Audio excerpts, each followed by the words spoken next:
I am a creative person. I'm a creative type. I mean, creatives is literally in my business name. So there you go.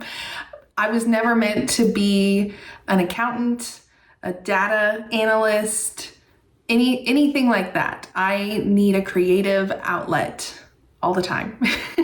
But I do love analytics. I love analytics. I don't know why, but for some reason, I love to look at website analytics, website traffic, and not just website, even social media. But of course, I focus a lot on websites. So in this video today, I'm going to give you a quick little overview of Google Analytics 4 or GA4, if you've heard that.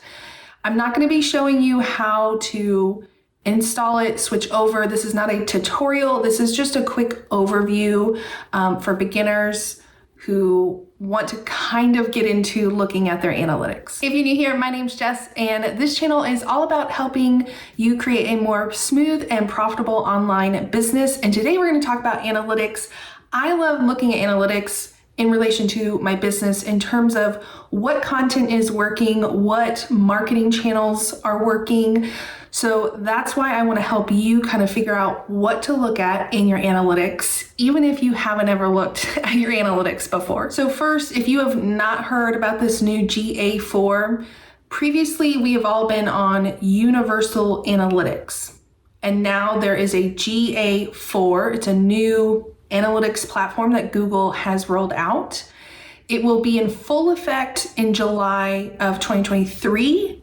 But you can install it or connect to it now. In July 2023, Universal Analytics will stop working. So I'm recommending all of my clients switch over now because you might as well just get used to the new platform and start looking at the data and getting familiar with it and that kind of stuff.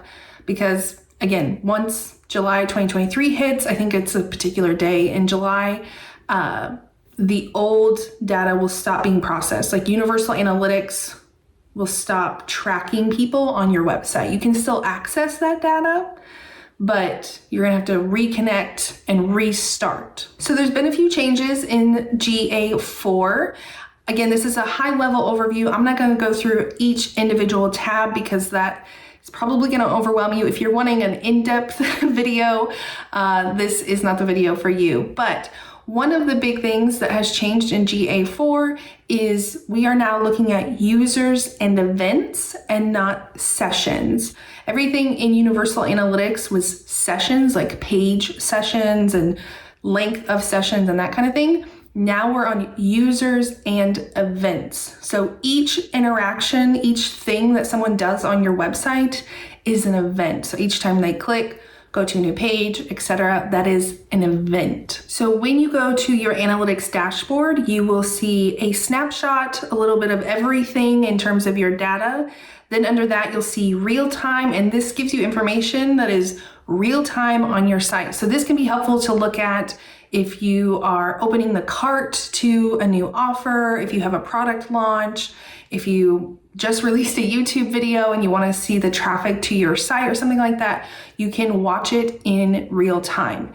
And then we have the life cycle, which is the acquisition. So how people are getting to our site, whether it's organic search, paid search, social, video, referral.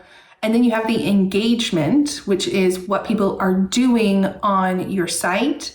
And then you have the monetization and retention, but we're really gonna be looking at the acquisition and engagement today. So the first thing that I usually tell people to look at is their acquisition. So again, how people are finding your site, how people are coming to your site. This really helps you look at what is working in terms of my content, in terms of ads, marketing, different platforms I'm on, like what is actually working versus what maybe do I need to shift or change or completely stop doing.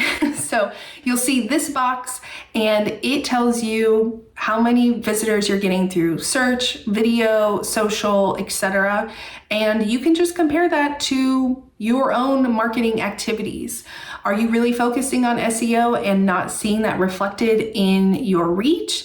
Maybe you need a new strategy or you need to change what you're doing on your site. Next, I like to send people over to the engagement and then pages and screens tab. This is going to tell you what people are going to on your site, which pages and posts are the most popular, which are not getting as much traffic. You can also change the date, the time frame of what you're looking at. So maybe you just want to look at the last 30 days, maybe you want to look at the last quarter, or maybe you want to look at this year so far.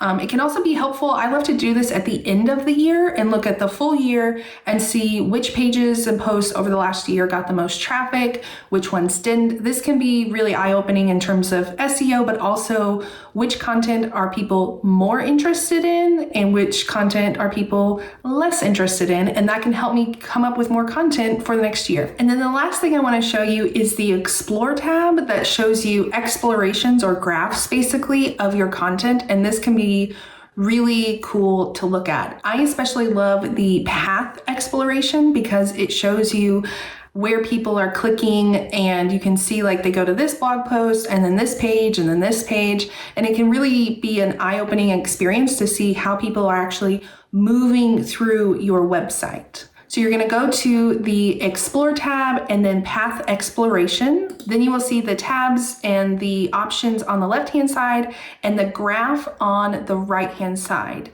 In the columns on the graph, you will see event name a few times. In the second or third one, you can choose page title and screen name. And then from there, you can actually click on one of those page titles and it will show you from this page, people clicked over to this page. Again, these are very high level things you can do in GA4. There are definitely more in-depth things you can look at, but for my clients and most of my audience, people are really new to analytics and are a little overwhelmed. So these are the places I like to have you guys look at, because you can look at what's working, what content are people actually reading, and how are people going through your website. This can all be very beneficial as you create more content, update website pages, or even reorganize your website. I'm going to put some links to resources down below if you want more information about GA4, or if you want to switch over your analytics to GA4, I will have a link to that below. If you have any questions, let me know down in the comments below, and I will see y'all next time.